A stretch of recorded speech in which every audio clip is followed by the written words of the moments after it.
கேழ்வரகு மாவு புட்டு செய்யலாம். நம்ம ஒரு 1/2 கிலோ மாவு எடுத்துக்குவோம்.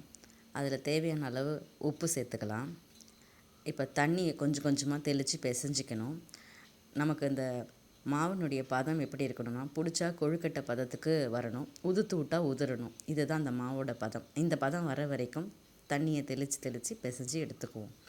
இப்போ ஒரு இட்லி பாத்திரத்தில் தண்ணி ஊற்றிக்கிட்டு அது மேலே தட்டு வச்சுட்டு மேலே ஒரு வெள்ளை துணி போட்டுக்கிட்டு நம்ம இந்த பிசறின மாவை அதில் சேர்த்துக்குவோம். இந்த மாவு வேக ஒரு 10 நிமிஷம் எடுத்துக்கிட்டால் போதும். இது மார்னிங் டிஃபனுக்காகவும் எடுத்துக்கலாம், ஈவினிங் ஸ்நாக்ஸ்க்கும் குழந்தைங்களுக்கு கொடுத்தா ரொம்ப விரும்பி சாப்பிடுவாங்க. இந்த மாவு வேகட்டும், ஒரு 10 நிமிஷம் வேக வச்சு எடுத்துக்கிட்டு இப்போ பார்க்கலாம். இப்போ மாவு வெந்துருச்சு. இதனுடைய பதம் எப்படி இருக்கணும்னா, தொட்டால் உதிரி உதிரியாக வரணும்.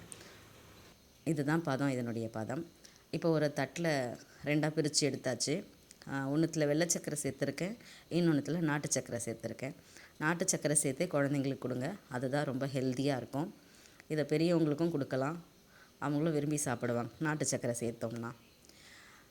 இப்போ கடைசியாக தேங்காவை சேர்த்துக்குவோம். நமக்கு அருமையான கேழ்வரகு மாவு புட்டு தயாராகிடுச்சு. பிள்ளைங்களுக்கும் ரொம்ப பிடிக்கும், செஞ்சு பாருங்கள்.